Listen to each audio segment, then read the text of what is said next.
Mayo de 1984. Una mujer toma una copa en un bar cuando alguien se acerca a ella. Días más tarde, un hombre se ofrece a arreglar el coche averiado de una joven. Lejos de allí, una tercera mujer sale de un centro comercial en las afueras de Tulsa, Oklahoma, cuando ve a alguien acercándose a ella. Nadie volverá a verlas con vida. No teníamos ni un sospechoso. Buscábamos a personas, tal vez familiares, que pudieran guardarle rencor. Tenía todos los elementos de una serie de asesinatos, una ola de crímenes y una persecución. Los habitantes de Oklahoma presencian una cadena de eventos sin precedentes. Cuando aparece un nuevo cadáver cada pocos días, tienes a una ciudad y a toda una región aterrorizadas. En 1984, la ciudad de Tulsa, en Oklahoma, es la antigua capital mundial del petróleo. Aunque su economía está en declive, sus habitantes siguen siendo su mayor patrimonio. Todo el mundo se conocía. Así que muchas familias dejaban la puerta y las ventanas abiertas. Era un lugar en el que podías vivir a gusto, una ciudad agradable. Hay un par de universidades religiosas en la ciudad. Aquí vive mucha gente conservadora y muchas familias tradicionales. Esta misma descripción retrata las pequeñas poblaciones de alrededor, como Broken Arrow. La tasa de criminalidad era bastante baja. Teníamos robos con allanamientos de morada y delitos similares. Pero el índice de homicidios y delitos graves era muy bajo en la zona. En mayo, Eddie Cash, un hombre de 63 años, disfruta de su gran pasión: ayudar a los enfermos y necesitados. Era un hombre con un gran corazón que se preocupaba por los demás. Siempre estaba ayudando a alguien. Se centraba en la gente enferma y que no podía salir de casa, sobre todo en residencias de ancianos. Iba a visitarlos casi a diario. Viudo desde hace 3 años, hace poco que se ha jubilado de su empleo como encargado de mantenimiento en un cementerio local y siempre agradece una charla. Papá solía venir a casa por la mañana, justo antes de que los niños se despertasen. Luego se preparaban, desayunaban e iban al colegio. Él se tomaba un café con ellos o les ayudaba a hacer el desayuno mientras yo me preparaba para ir a trabajar. 7 de mayo. Eddie se dirige a Collinsville, Oklahoma, para visitar a un familiar enfermo. Mientras conduce, distingue a un autoestopista que también se dirige hacia el pequeño pueblo. Como ha hecho tantas otras veces, Eddie se ofrece a llevarlo. Siempre recogía autoestopistas, sobre todo cuando viajaba solo. Durante el viaje le habla al desconocido sobre su vida y su hogar. Después de dejarlo, Eddie sigue su camino. Visitó a algunos familiares y amigos y volvió a su casa en Broken Arrow. La hija de Eddie Cash espera la visita matutina de su padre al día siguiente, pero no aparece. Intenté llamarle cuando me levanté para ver si estaba en casa, pero no contestó. Volví a telefonearlo más tarde y la línea estaba ocupada. Así que avisé al trabajo y dije que iba a llegar tarde porque tenía que ir a casa de mi padre. No lo había visto y quería comprobar que estaba bien. Cuando llega a la casa, Priscilla no ve su furgoneta por ninguna parte. Cuando abrí la puerta principal, lo vi en el suelo sobre un charco de sangre. Fui yo quien llamó al teléfono de emergencias. La policía acude enseguida a la escena del crimen. Los detectives Rick Ross y Homer Miller toman el mando de la investigación y ponen a trabajar a su equipo. Acordonaron de inmediato el perímetro alrededor de la casa y pidieron refuerzos. En el exterior descubren que la furgoneta de Eddie Cash ha desaparecido, mientras que en el interior ven que lo han golpeado en la cabeza y lo han estrangulado. Los detectives fotografían el cuerpo y la escena del crimen para documentarla en imágenes. A continuación, comienzan a recoger las tan valiosas pruebas. Huellas dactilares, pisadas cubiertas de sangre, cabellos, fibras e incluso el ladrillo con el que creíamos que golpearon al señor Cash. Mientras tanto, Ed Cash, hijo, recibe la noticia de la muerte de su padre. Estaba trabajando en Tulsa y había salido para comer. Cuando volví, mi tía estaba esperándome. Nada más verla supe que algo no iba bien. Era una mujer muy directa y simplemente me dijo: siéntate, tengo algo que decirte. Han matado a tu padre. Aquello me enfureció. Me destrozó. Ed Cash corre a casa de su padre, donde ya se ha reunido la prensa. Los fotógrafos y los periodistas gritan intentando conseguir algún detalle que publicar. Cualquier muerte es una noticia bomba en Tulsa. El agente Paul Crotter es uno de los detectives encargados de peinar el vecindario en busca de información. Localizamos a un par de testigos que recordaban haber visto a dos jóvenes preguntando cómo llegar al domicilio del señor Cash. Un testigo reparó en que uno de los sujetos llevaba una extraña hebilla en el cinturón. Al ser un familiar cercano, Ed Cash se convierte en sospechoso. Hubo una investigación exhaustiva en la que se intentaba descartar a gente que pudiera estar implicada. Enseguida me di cuenta de que era sospechoso por las preguntas que me hacían. Querían saber dónde estaba y si podía probarlo. Lo más habitual es que la víctima conozca a su asesino. Buscábamos a personas, tal vez familiares, que pudieran guardarle rencor al señor Cash. Sin embargo, esas pistas no llevaron a ninguna parte. Aunque pronto se le descarta como sospechoso, cuando Ed Cash vuelve a casa, descubre que aún falta mucho para que la pesadilla acabe. Llevaba 2 o 3 días fuera cuando volví a casa la tarde del funeral. Llegué a la entrada y vi la televisión encendida, aunque yo estaba seguro de haberla apagado y haber dejado solo el piloto. Empecé a meter la llave en la cerradura y oí que alguien tosía. Ed corre a casa de un vecino, donde llama a la policía y coge prestadas algunas armas. Cuando vuelve armado y listo para entrar, observa a un hombre que huye hacia el bosque. Estaba enfadado. Muy enfadado. Me sentía intranquilo pensando que no había nada que le impidiera volver. En el interior de la casa, Ed Cash encuentra sus rifles envueltos en una sábana. A la mañana siguiente, la policía busca huellas dactilares en las armas y las compara con las recogidas en la escena del crimen. Pertenecen a la misma persona. Gracias a la huella que habían encontrado en uno de los rifles, estaban casi seguros de que era él. Sin embargo, los detectives Ross y Miller no saben a quién pertenecen. Sin un sospechoso, la investigación no puede avanzar. Estaban en un callejón sin salida, porque no pudieron identificar las huellas con los medios que tenían en esa época. Imaginaba que a la larga lo atraparían. Los que me preocupaban eran mi hermana y mi familia. Me inquietaba que hubiera conseguido información que lo llevara hasta alguno de nosotros. Mientras el caso de Eddie Cash sigue su curso, en la población vecina de Poteau, Oklahoma, en un bar, un hombre se acerca a Margaret Bell, de 36 años, y entabla conversación con ella. Mi madre era la imagen de una verdadera hippie.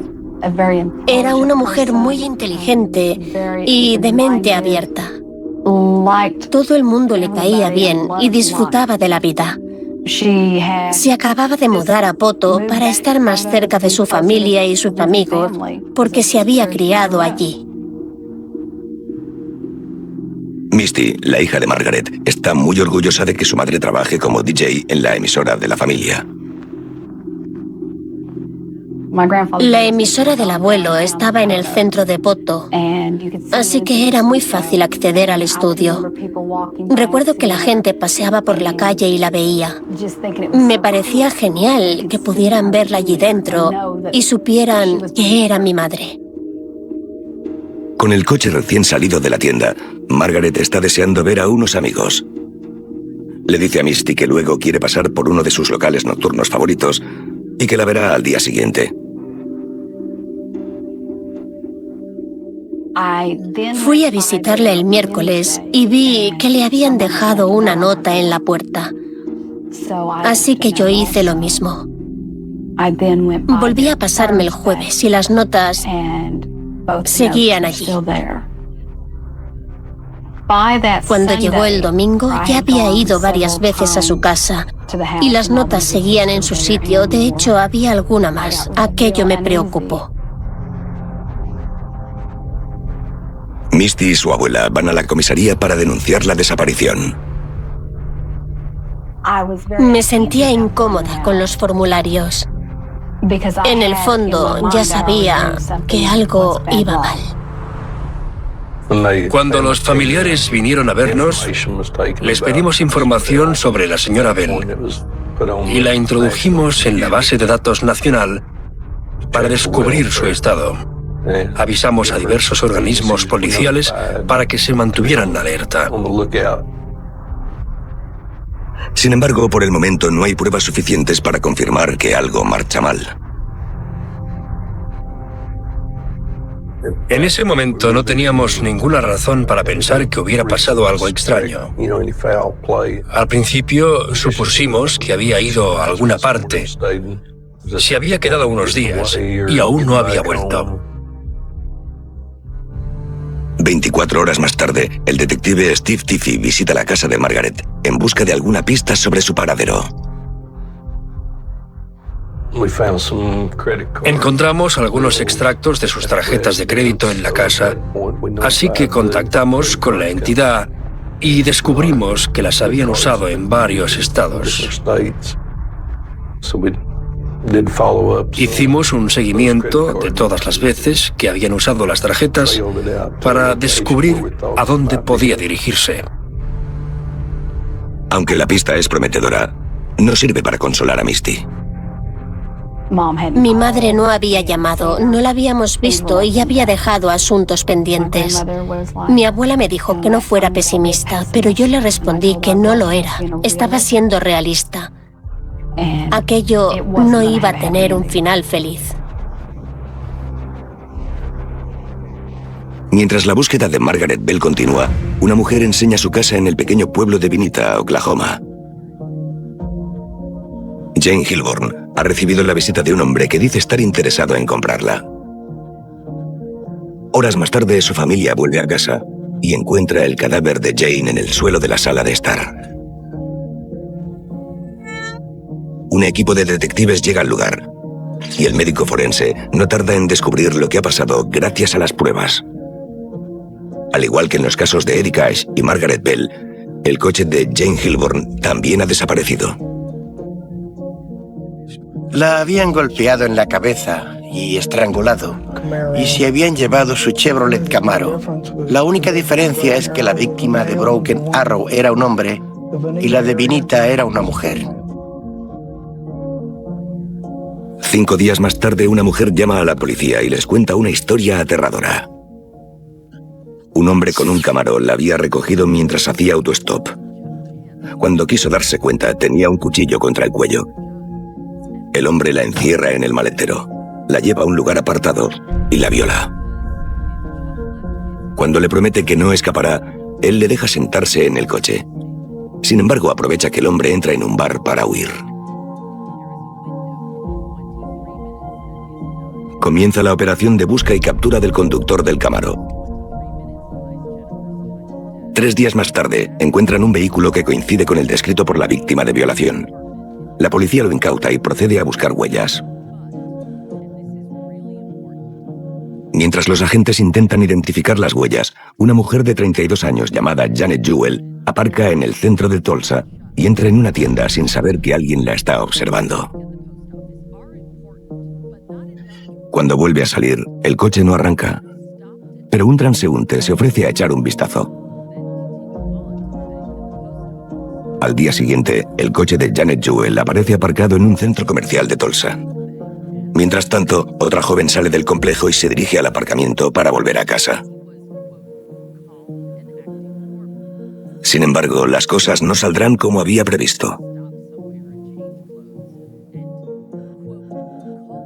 En primavera de 1984, la inquietud se extiende por las poblaciones de Oklahoma. En apenas unos días, 2 personas han sido asesinadas y otras muchas son víctimas de secuestro y violación. Valerie Shaw Hartzell, una conocida periodista radiofónica de 25 años, ha estado siguiendo las noticias en Tulsa con gran interés. Era una buena periodista, siempre animada y competente. Yo trabajaba en una emisora y ella en la competencia, pero nos llevábamos bien. Fuimos a las mismas clases de comunicación en la Universidad de Tulsa. Era una gran persona, con fuerza de voluntad, opiniones claras y plena confianza en sí misma. Además, también resulta ser amiga de Ed Cash. Solíamos ir a la discoteca con el mismo grupo de amigos. Allí conoció a un hombre y se casó con. 24 de mayo de 1984. El marido de Valerie espera a que vuelva del centro comercial. Ha ido a comprar pañales para su bebé y debería haber regresado hace horas. Cuando llega la hora de cenar y Valerie sigue sin aparecer, su marido llama a la policía preocupado. Era el encargado de la sección de desaparecidos. Estuve hablando con su marido. De hecho, fui yo el que recibió la denuncia y se encargó de investigarla. A medida que las horas pasan, la familia empieza a perder la esperanza.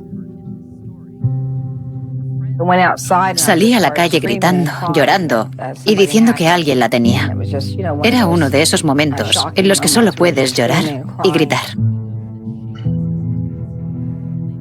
Mientras tanto, la policía habla con varios testigos que recuerdan haber visto a la popular periodista el día anterior. La vieron salir de la tienda después de comprar pañales para el niño. Un poco más tarde, un hombre se le acercó y se fue con ella en coche. Mientras investiga el lugar, la policía encuentra un coche abandonado en el aparcamiento donde Valerie ha desaparecido. Cuando comprueban los datos del vehículo, descubren que su desaparición está relacionada con la de otra mujer, Janet Jewell. Las relacionamos cuando encontramos el coche de Janet Jewell en el aparcamiento del centro comercial Tom West. Una vez establecida la relación, pensamos que algo podía haberle sucedido. Cuando la noticia del secuestro se hace pública, la población queda consternada, sobre todo en las redacciones de Tulsa, donde Valerie Shaw Hartzell se ha convertido en el objeto de una historia que ella misma habría cubierto. Cuando vimos el nombre de Valerie en la pizarra con los temas del día, el asunto tomó un nuevo matiz. Ella era una persona, no una noticia. Tuvimos la sensación de que aquello había pasado muy cerca de casa. La atmósfera en la redacción era solemne. Aquello era increíble. Parecía una serie de televisión, algo que no podía estar pasando. Mientras tanto, Valerie ha estado cobrando cheques en varias cabinas bancarias de carretera. Una cajera la reconoce por haberla visto en las noticias y avisa a la policía. Por desgracia, no recibimos la información lo bastante rápido como para presentarnos allí e intervenir.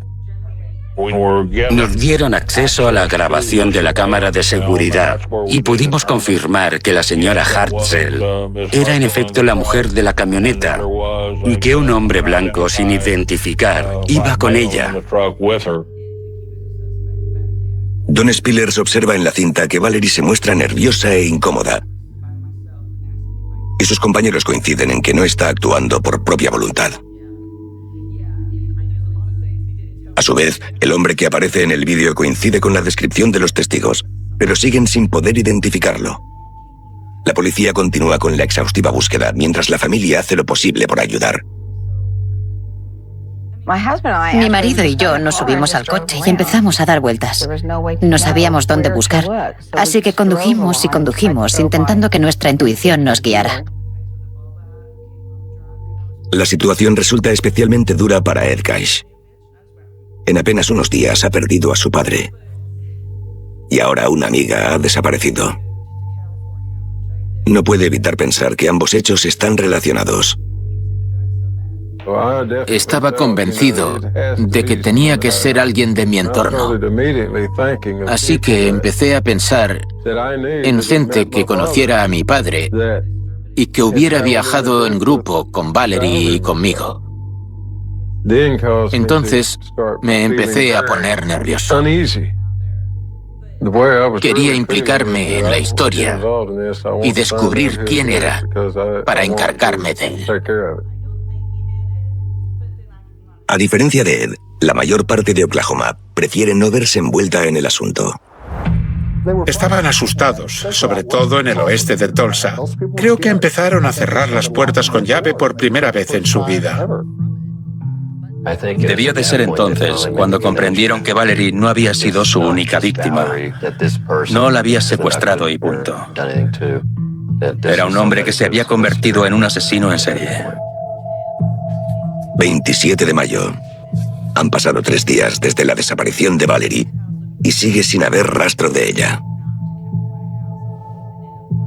Tampoco hay pistas relacionadas con el asesinato de Eddie Cash ni la desaparición de Margaret Bell. La policía solo sabe que Valerie Shaw Hartzell y Janet Jewell han sido secuestradas por la misma persona. En ese momento, reciben la desesperada llamada de una joven de Vinita, diciendo que un hombre la ha secuestrado, amenazándola con un cuchillo.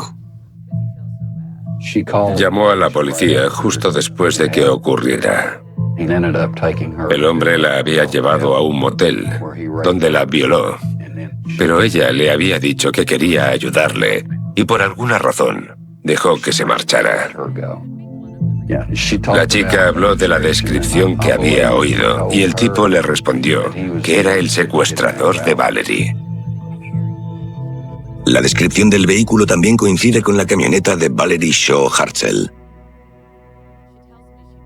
La policía enseguida pasa a la acción. Cuando descubrimos que seguía en la camioneta de Valerie, emitimos un boletín a todos los medios de comunicación. No me explicaba cómo no podíamos encontrarlo si el hombre aún estaba en Tulsa. Ahora la policía está segura de que la ola de crímenes que asola Oklahoma no son hechos aislados, sino que todo ha sido obra del mismo hombre. Los agentes sienten la urgencia de cazarlo antes de que vuelva a actuar.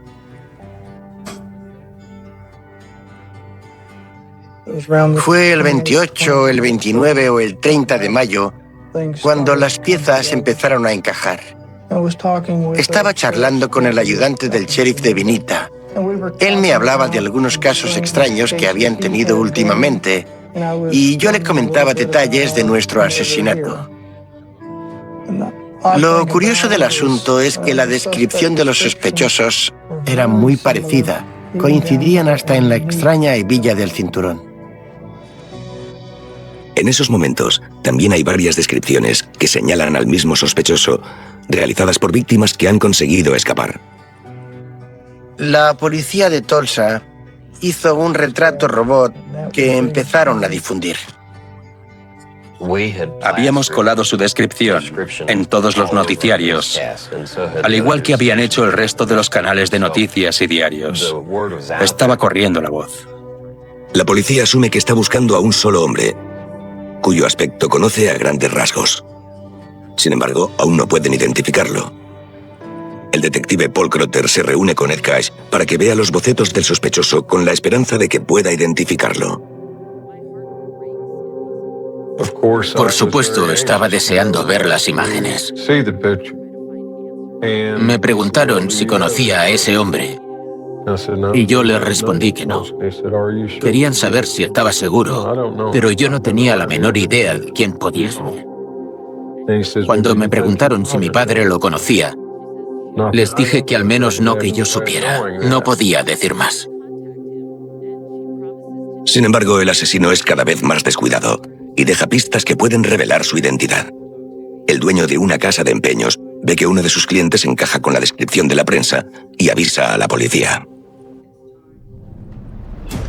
Cuando se llevó la camioneta de Valerie, también cogió la barra de seguridad que iba del volante al pedal de freno y la llevó a una casa de empeños.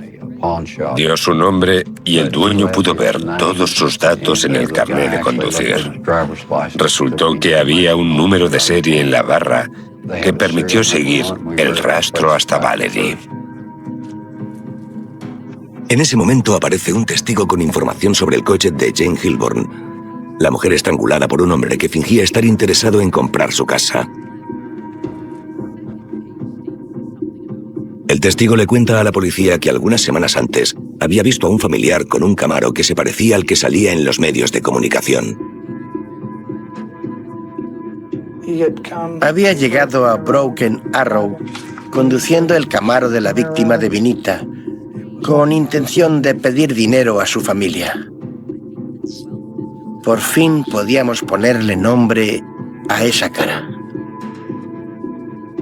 El hombre que todo el mundo quiere encontrar es Gary Alan Walker, un vecino de Oklahoma de 30 años, cuya vida puede entenderse como un caso tipo de conducta criminal. Comienza robando a su familia cuando aún es un niño, y al crecer pasa a cometer robos con allanamiento de morada y hurto. Ha pasado más de 7 años en prisiones e instituciones mentales, donde le diagnostican esquizofrenia de tipo paranoide y recibe de electroshock. Gary tenía unos cuantos robos con allanamiento de morada a su despejado de los problemas por entonces. Empleo durante mucho tiempo. Simplemente Oklahoma identifica las huellas dactilares recogidas en el Camaro como pertenecientes a Walker. La base de la acusación se afianza al saber que el hombre del Camaro es la misma persona que ha violado a otra mujer, por lo que Walker también queda relacionado con este crimen.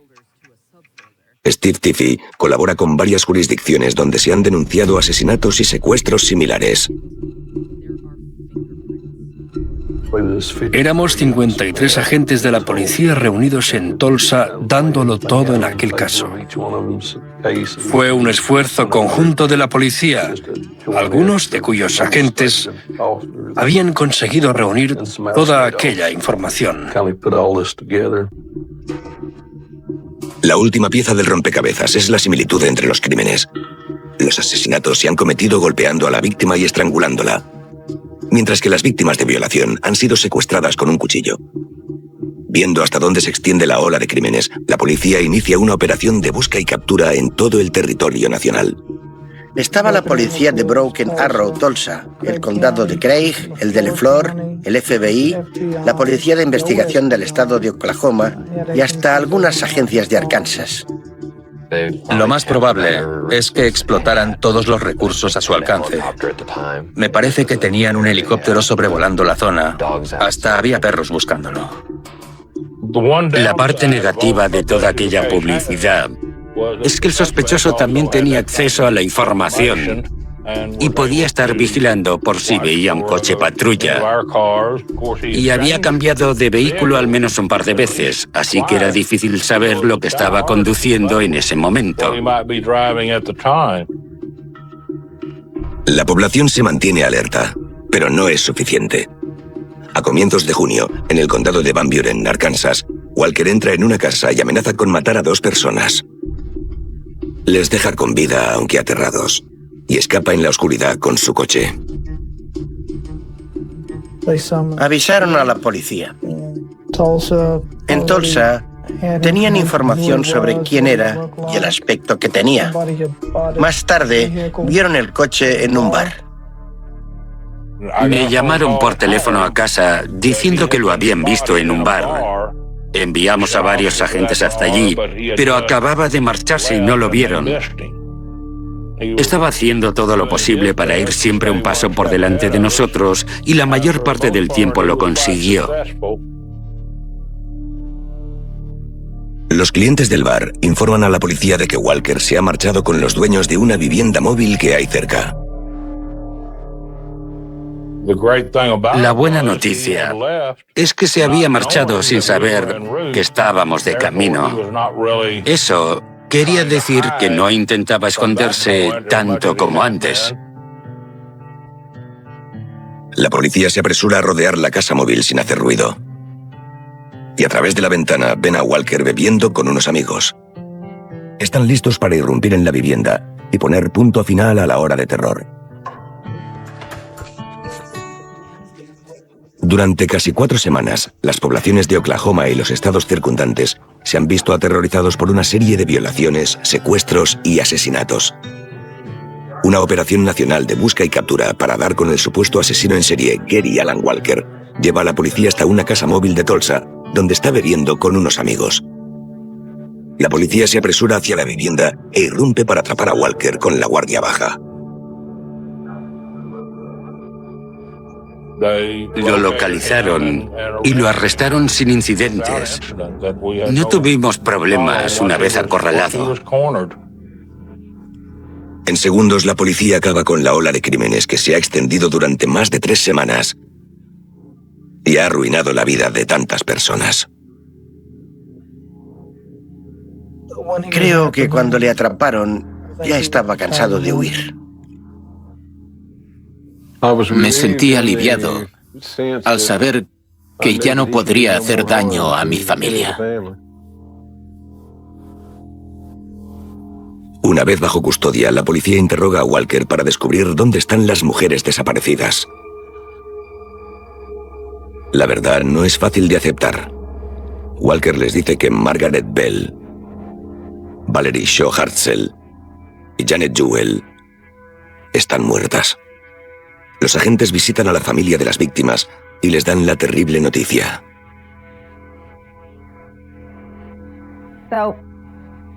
En ese momento, nuestra esperanza se desvaneció. Todos nos vinimos abajo llorando, muy afectados. Mi abuela vino a casa llorando. Le pregunté qué le había pasado, pero no podía responder. Cuando le dije si tenía que ver con mamá, contestó que sí. Pasé los siguientes 45 minutos intentando consolarla. Estaba muy afectada. A mí no me sorprendió tanto porque lo había aceptado antes de que me lo confirmaran.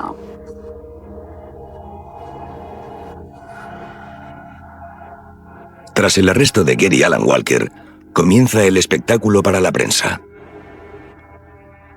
Cuando capturaron a Gary Alan Walker, la bomba explotó. Teníamos a un equipo en dirección al lugar donde se llevó a cabo el arresto y a otro de camino al juzgado. Confesó todos los crímenes de los que era sospechoso y con los que estaba relacionado. Puede que incluso alguno más que no sospechaban. Soltó todo lo que llevaba dentro. Walker no esconde nada y le cuenta a la policía cómo empezó la ola de crímenes. Estaba haciendo autostop entre las ciudades de Broken Arrow y Collinsville cuando Eddie Cash lo recogió. Por lo visto, ese hombre consiguió la suficiente información de mi padre como para deducir en qué zona vivía. Solo tenía que volver al barrio y preguntar por su casa. Walker le cuenta a la policía que quería robar a Eddie Cash, no matarlo. Sin embargo, cuando apareció en la casa de repente, tuvo que hacer algo para que no lo reconociera. Cuando estaba a punto de entrar en la casa, el señor Cash apareció y aquello sorprendió a Walt. Saltó hacia los arbustos y esperó a que entrara en la casa. Después volvió a acercarse y llamó a la puerta. Cuando el señor Cash abrió, le golpeó varias veces en la cabeza con un ladrillo y le ató un cable eléctrico alrededor del cuello. Walker sigue explicando cómo secuestró a las mujeres valiéndose de un cuchillo, cómo las estranguló hasta matarlas y después se deshizo de sus cuerpos donde más le convenía. La primera fue Margaret Bell. Terminó viajando con ella por los estados de Arkansas, Tennessee y Kentucky. Luego la mató y se deshizo del cadáver en una zona boscosa cerca de la ciudad de Paducah, en Kentucky. A continuación, cogió el coche y condujo hasta la ciudad de Branson, en Missouri, donde el coche se averió y tuvo que volver a hacer autostop para marcharse. Después de que Walker les indique dónde está el coche de Margaret Bell, Steve Tiffy habla con la policía de Branson.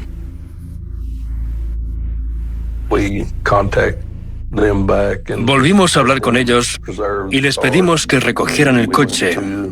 Después fuimos hasta Branson, donde lo habían guardado, y lo examinamos en busca de pruebas. Buscamos huellas dactilares del sospechoso, una muestra de cabellos, fluidos corporales o cualquier cosa que se le pareciera. Mientras analiza el coche, la policía encuentra mucho más de lo que esperaba. La maleta de Eddie Cash apareció en el vehículo.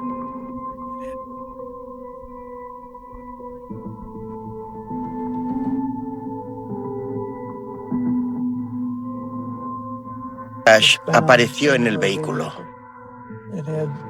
Contenía algunas prendas del dueño y tenía el nombre escrito. Así que el sospechoso quedó relacionado con el asesinato de Cash y de la señora Bell. Gracias a la confesión de Walker, la policía encuentra el cadáver de Margaret Bell en Kentucky. Encontraron el cadáver de una mujer blanca en una granja de tabaco justo a la salida de la interestatal. Estaba desnuda, a excepción de un pedazo de tela que llevaba atado alrededor del cuello. Más tarde se determinó que había muerto estrangulada. En cuanto a Janet Jewell, Walker demuestra lo retorcido que puede llegar a ser. La vio aparcando delante de la tienda y entrando en ella. Así que levantó el capó y desconectó el cable que llegaba hasta la bobina para que no pudiera arrancar el coche cuando volviera a subir. Solo tenía que preguntarle si necesitaba ayuda. Levantó el capó, tocó 4 cosas y volvió a conectar el cable de la bobina. Luego le pidió que le dejara probar si arrancaba. Cuando lo hizo, la amenazó con un cuchillo, la secuestró y la llevó a un lugar apartado donde la violó y la asesinó. Finalmente abandonó el cadáver junto a la calzada. A Valerie la secuestró a punta de cuchillo en un aparcamiento. Descubrimos que la había violado varias veces y amenazaba su vida continuamente. Ella le había estado rogando, pidiéndole que le dejara volver con su hijo. La había obligado a sacar dinero de los cajeros un par de veces, lo que en nuestra opinión podría haber sido su oportunidad para gritar y pedir ayuda. Hacer cualquier cosa para salir del coche, pero nunca hizo nada. La debía de tener atada de algún modo para que no pudiera moverse. Aquello tuvo que ser terrible. Walker guía al detective Stanley Glentz hasta los cuerpos de Valerie Shaw Hartzell y Janet Jewell. Nos llevó hasta una carretera en el condado de Tulsa y la vimos tirada en la cuneta. Para matarla, cogió una toalla, se la enrolló alrededor del cuello y la estranguló. Se puso bastante emotivo y empezó a llorar cuando encontramos a Valerie. A continuación, subimos al coche y fuimos hacia la ciudad de Sepulpa en busca de Janet Jewell. Walker nos llevó al riachuelo donde la había dejado, donde pudimos verla sobre un árbol en la otra orilla. A ella la había estrangulado con un cable. Después de descubrirse cómo Gary Alan Walker asesinó a sus víctimas, la gente ahora quiere saber por qué. Lo habían condenado un par de veces por robar coches y las víctimas siempre habían denunciado el robo. Creía que si mataba a esa gente no podrían denunciarle. Podría quedarse más tiempo con el coche que si tan solo lo hubiese robado. Es decir, que si los mataba no tenía que preocuparse porque informaran a la policía. Uno de los hechos más inquietantes es que Walker había terminado de cumplir una condena de 5 años apenas 3 meses antes de que se iniciara la ola de crímenes. Con su confesión y los cadáveres de las víctimas, la población se prepara para el juicio inminente a Gary Alan Walker, deseando que se haga justicia. Sin embargo, para los familiares de las víctimas, esto supone revivir la tortura. Después de 27 días de crímenes por varios estados del sur, Gary Alan Walker por fin es arrestado. Las poblaciones de la zona respiran tranquilas al saber que el loco está entre rejas. Los crímenes de Walker han tenido lugar en diferentes jurisdicciones, por lo que se celebran juicios en varios condados. Para los familiares y amigos de las víctimas, esto significa enfrentarse cara a cara con el hombre que ha destrozado sus vidas para siempre. La primera vez que vi a Gary Alan Walker fue junto al juzgado, antes del juicio. Lo estaban llevando adentro cuando pasó muy cerca de mí y tuve la sensación de que la sangre se me helaba. Me sentía vacía y enfadada. Se me quedó grabado que tal vez esa era la cara. Esa era la expresión que vio cada una de sus víctimas mientras las estaban matando. A lo largo del juicio, los detalles cada vez más macabros pasan factura a los familiares y amigos, incluyendo a los colegas de Valerie Shaw Hartzell. Enseñaron fotos del cuerpo cuando lo encontraron. En cierto momento tuve que salir de la sala y quedarme un rato sentado en el pasillo antes de volver a entrar. Nunca me había pasado algo así cubriendo un caso de asesinato. Incapaz de que la confesión de Walker sea rechazada, su abogado apela a la compasión del jurado para rebajar la condena de pena de muerte a cadena perpetua. Su hermana habló de la infancia tan dura que había tenido. Creo que fue uno de los testigos quien mejor respondió a eso. Dijo que mucha gente tenía una infancia dura, que les habían pasado cosas terribles y no iban por ahí matando y violando a la gente. Al menos para mí dio en el clavo. Mientras el jurado delibera, solicita una cinta con la confesión de Walker. En la grabación, el acusado dice que no tenía ningún motivo para matar a las víctimas. Sabe que va a morir por lo que ha hecho. Y afirma que lo repetiría si fuera libre. No tardaron en declararlo culpable de asesinato. Cuando todo ha terminado, Walker es condenado a muerte por el asesinato de Eddie Cash. El resto de sus crímenes se traducen en 6 cadenas perpetuas y 700 años de prisión. Me pareció que aquello era lo justo. Había algunos familiares y amigos cercanos que no estaban de acuerdo, Pero yo sigo pensando que era necesario. Fue una sensación de logro. Cuando dedicas tantos recursos a un solo caso, te sientes satisfecho al ver que termina. A lo largo de unas semanas terroríficas, en mayo de 1984, Gary Alan Walker mata a 5 personas, viola y secuestra a varias más y cambia la vida de sus familiares y amigos para siempre. No podía dormir bien. Despertaba a mi marido en mitad de la noche para perseguir fantasmas, porque estaba segura de que había alguien en la casa. Durante muchos años tuve los nervios destrozados. Me asustaba de mi propia sombra. Busqué ayuda en cuanto aquello terminó.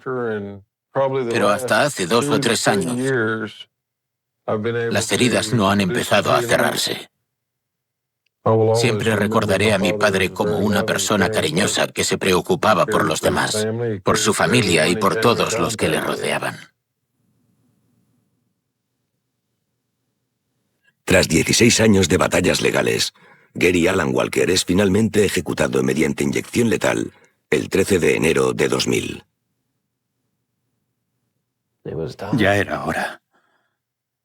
Valerie era mi amiga. Y necesitaba zanjar el asunto. Con eso lo conseguí. No arregló las cosas ni para su familia ni para el niño. Pero al menos había terminado.